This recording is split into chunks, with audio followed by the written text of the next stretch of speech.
Oke, 1, 2, 3. Selamat datang, kami dari kelompok 3 kelas Kemenjar Selasa pagi. Di sini kami akan membahas tentang The Onion Routing atau Tor beserta hidden service-nya. Next. Nah, kami beranggotakan 4 orang, yaitu ada Altaf Novianwar, John Jonathan, Leonardo Jeremy Pongparemoda, dan Satyanan Sulistyo. Nah, langsung saja kita akan membahas tentang apa itu Tor. Jadi, Tor itu adalah singkatan dari The Onion Routing, yaitu suatu jaringan overlay terdistribusi untuk menyamarkan aplikasi berbasis TCP. Tor ini membentuk jalur atau sirkuit memanfaatkan node-node perantara untuk mengirim pesan yang terenkripsi. Node tidak mengetahui alamat dari node lain kecuali node pesan masuk dan node pesan keluar. Next.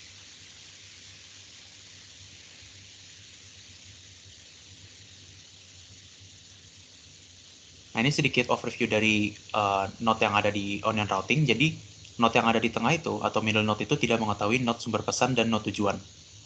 Next. Nah, node pertama atau first node itu, atau entry node, itu biasanya mengetahui siapa user atau sumber pesannya. Hanya node terakhir saja yang mengetahui isi paket, misalkan paketnya itu ditujukan untuk netflix.com.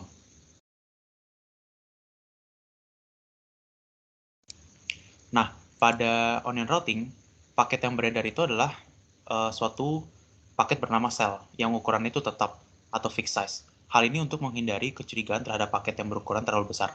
Sel ini akan dikupas oleh suatu key simetris pada setiap router layaknya lapisan bawang dan akan direlay sepanjang sirkuit. Nah, ilustrasi yang di bagian atas itu adalah cell payload, sedangkan yang di bawah itu merupakan relay cell. Next.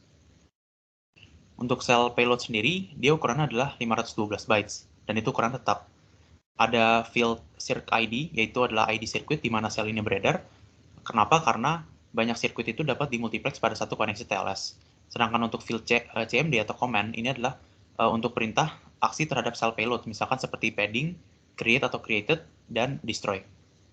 Next. Nah, lalu ada relay cell, yaitu sel yang membawa data stream bersifat end-to-end.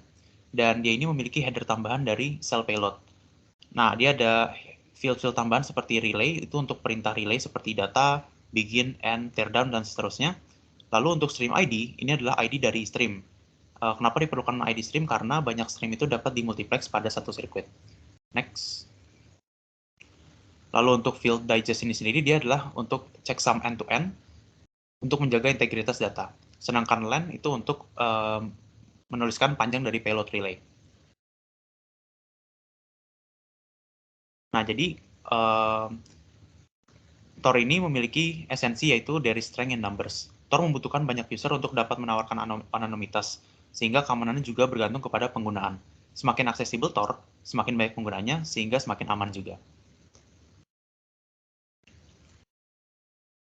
Oke, ini akan dilanjutkan oleh teman saya. Oke, lanjut, tentang bagaimana cara kerja Tor gitu ya. Jadi, kita akan membahas cara kerja Tor, tanpa membahas tentang sirkuit, karena itu akan dijelasin berikutnya. Jadi, perlu diketahui bahwa Tor ini didesain, kembali lagi untuk keamanan tertinggi. Jadi gimana sih cara kerja Tor? Yang pertama itu ada enkripsi, pesan yang ingin dikirim di bagian awal atau di entry point. Jadi, pesan akan dienkripsi sebanyak N kali dan N itu adalah jumlah node yang nantinya akan membentuk sebuah sirkuit tadi. Terus enkripsi juga akan menggunakan algoritma ES128 yang memanfaatkan key simetris. Kemudian yang kedua adalah, paket tadi kan udah dibilang ya kalau dienkripsi di awal. Terus didekripsi kapan? Jadi beda sama, enkripsi-dekripsi biasa, Tor itu dekripsinya akan dilakukan per layer, jadi bertahap-tahap di setiap hop ya. Kemudian terakhir adalah node terakhir mengakses service web. Jadi udah disebutin juga tadi kalau ada entry point sama exit point. Jadi exit point itu adalah, intinya node terakhir yang akan mengetahui, isi dari pesan itu gitu. Jadi intinya pesan itu akan diketahui setelah, di node terakhir. Mungkin kita lanjut tentang simulasi atau kayak ilustrasi dikit. Jadi contohnya di sini ada 4 node yang dibentuk di satu sirkuit ini yang akan ditujukan paketnya ke Netflix. Kalau dilihat gambarnya itu ada 4, buah layer yang sejumlah dengan, jumlah node yang ada di sini gitu ya. Jadi kita ingin ngirim dari komputer melewati 4 node ini kemudian ke Netflix. Setelah paket itu dienkripsi, kemudian masuk node 1, lalu layer terluar enkripsi itu akan dilepas oleh node 1. Di mana node 1 ini hanya akan tahu bahwa asalnya adalah asal dari pesan ini dari komputer kita dan tujuannya nggak tahu gitu ya. Tujuannya adalah node berikutnya dan nggak tahu tujuan akhirnya ataupun pesan isinya. Kemudian lanjut ke node kedua sama halnya seperti node 1, dia tahu kalau ini datang ke node 1 dan perlu ditujukan ke node 3, cuman nggak tahu isi ataupun tujuan akhirnya gitu ya. Dan sama halnya seperti node 3 dan sama juga dan berlanjut hingga node keempat di mana semua layer enkripsi itu udah dibuka dan akhirnya node 4 tahu kalau ini perlu ditujukan ke Netflix gitu untuk diakses gitu ya. Tapi dia juga nggak tahu sebenarnya ini tuh diakses dari siapa dan inilah kekuatan dari Tor gitu. Lanjut. Oke, tadi dijelasin juga gimana sirkuit yang bekerja. Paling sini bakal jelasin gimana sirkuit itu bisa bisa tercipta. Boleh next.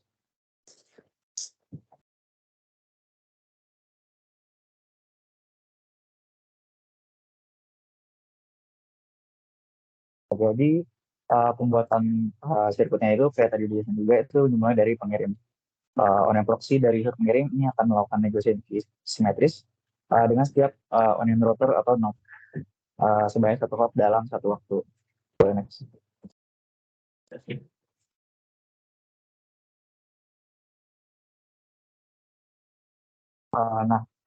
Ketika dikirim, pengirim akan mengirimkan sel payload dengan comment create. Yang tadi udah dijelasin juga, ini ada payloadnya. Comment create ini akan dikirim ke node pertama dari tujuannya. Tujuan sirkuit yang akan dibentuk. Nah, isi data payload ini adalah paruh pertama dari handshake DC-Hellman atau G-X yang dienkripsi ke onion key dari node pertama. Kemudian dari node pertama ini akan memberikan respon berupa shell payload dengan comment created sebagai acknowledgement dengan paruh kedua handshake DC-Hellman atau G-X. Nah, respon ini akan juga menghasilkan hash dari key negosiasi antara pengirim dengan node pertama, yaitu G-X. Next.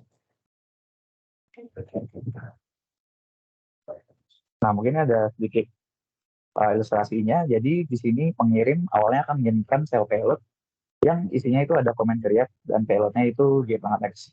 Dia akan mengirim ke node pertama dalam sirkuit yang akan dibentuk, dan juga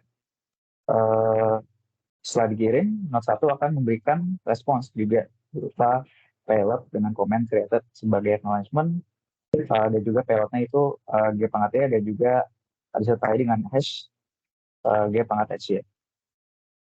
Boleh next.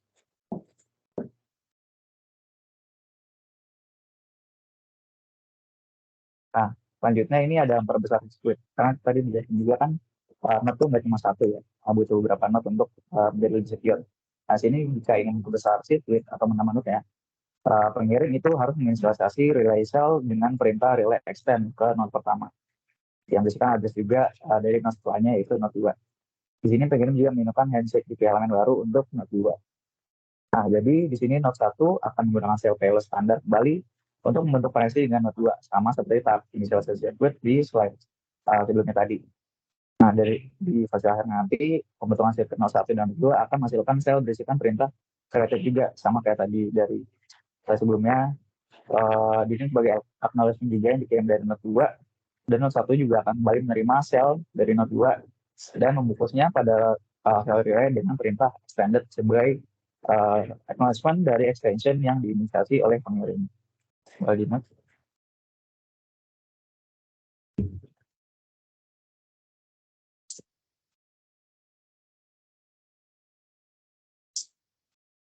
ini ada juga ilustrasinya untuk extension buat extended. Jadi sini dari pengirim awalnya mengirim ke node 1 dengan payloadnya G-X dengan komennya juga create.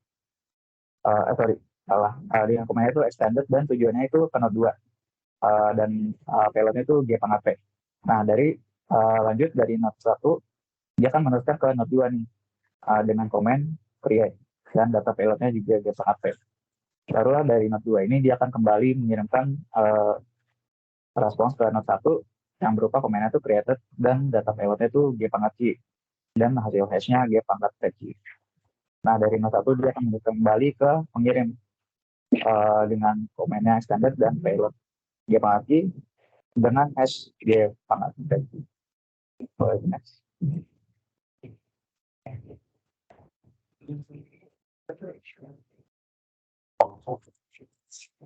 Nah, mungkin berikut ada beberapa ketentuannya. Yang pertama yaitu untuk menyeleksi exit node, kita tidak bisa milih exit node yang di blacklist pada file konfigurasi Tor milik klien, dan juga kita hanya bisa milih exit node yang dapat meninggalkan jaringan Tor atau berinteraksi dengan Tor password. Dan yang ketiga itu kita perlu memiliki resource yang cukup untuk melayani klien. Dan berapa juga yang wajib dipatuhi. Itu tidak bisa memilih router atau node yang sama pada sirkuit, lalu tidak bisa juga memilih router dengan family yang sama dengan router lain pada sirkuit, dan juga tidak memilih lebih dari satu router pada subnet. Slide 16, tidak memilih router yang tidak berjalan atau tidak valid, dan secara default router tidak valid dapat dijadikan middle node. Lalu node pertama atau node pertama itu harus menjadi guard node, yaitu merupakan node terpercaya karena dapat melihat IP milik klien atau pengirim gitu. Next.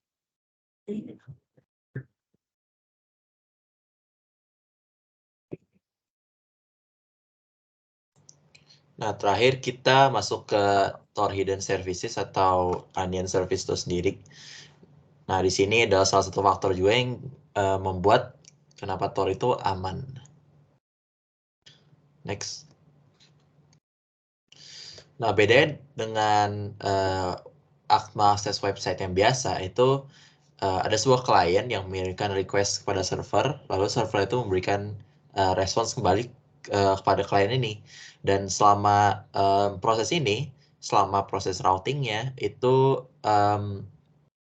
source IP dan destination IP-nya itu semua tentunya bisa diketahui selama proses routingnya. Jadi, dan domainnya juga itu jelas dikirimkan ke domain name server dengan UDP, jadi kelihatan juga domain yang ingin kita akses itu IP address-nya apa dan sebagainya. Next.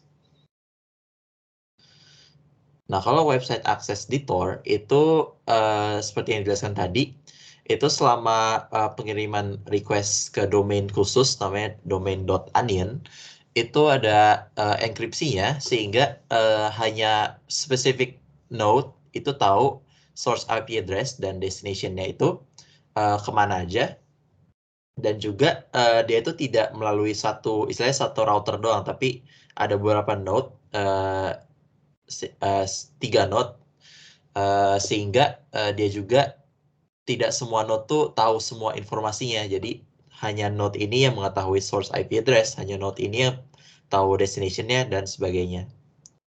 Next. Nah, seperti yang dilihat di contoh ini, domain pada Onion itu di encode base 32. Jadi tidak seperti domain web server biasa. Domain di Onion ini harus di-decode dulu biar tahu dia itu mau ngirim kemana. Dan encoding ini berdasarkan dari public key-nya, versi dari service-nya, dan juga checksum-nya. Next.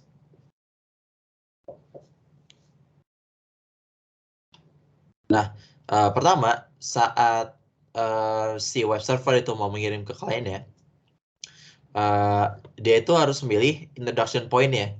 Jadi dia ini memilih 3 node pertama istilahnya, atau 3 router,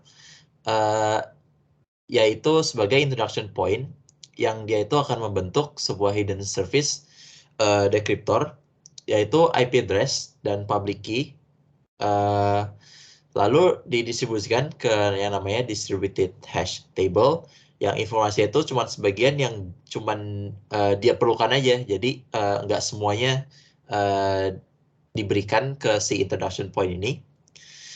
Jadi key dari distributed hash table ini adalah yang digunakan untuk mengakses hidden service-nya di Tor browser itu. Next. Nah, setelah itu, user akan mencari unknown address secara out of band, yaitu diberitahu oleh teman atau mencarinya pada serverless web.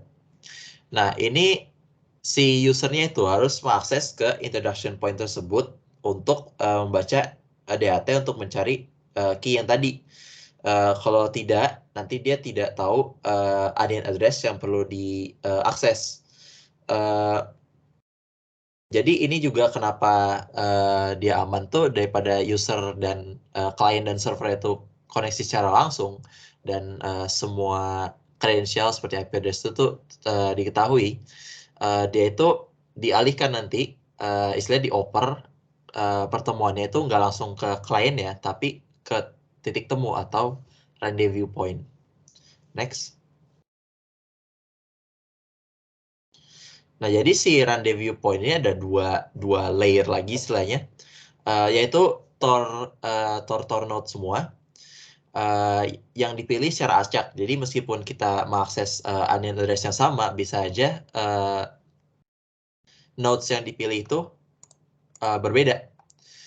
Jadi dia akan membentuk sirkuit ke rendezvous point-nya, dan dia juga akan membuat one time password pas sampai di rendezvous point-nya untuk mengakses data yang diperlukan. Lalu dia juga akan tahu IP address tujuannya. Next.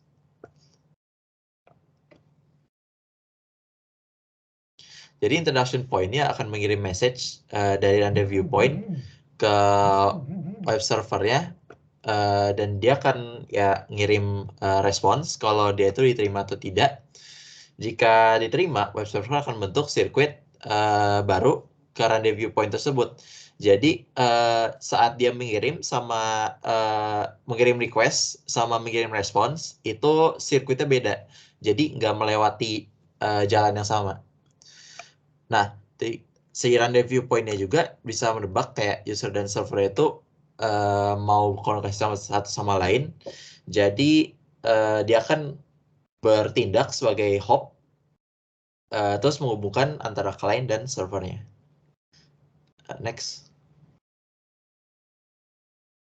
Nah, ini referensi dari yang kita gunakan selama pembuatan PowerPoint ini. Next. Baik, terima kasih.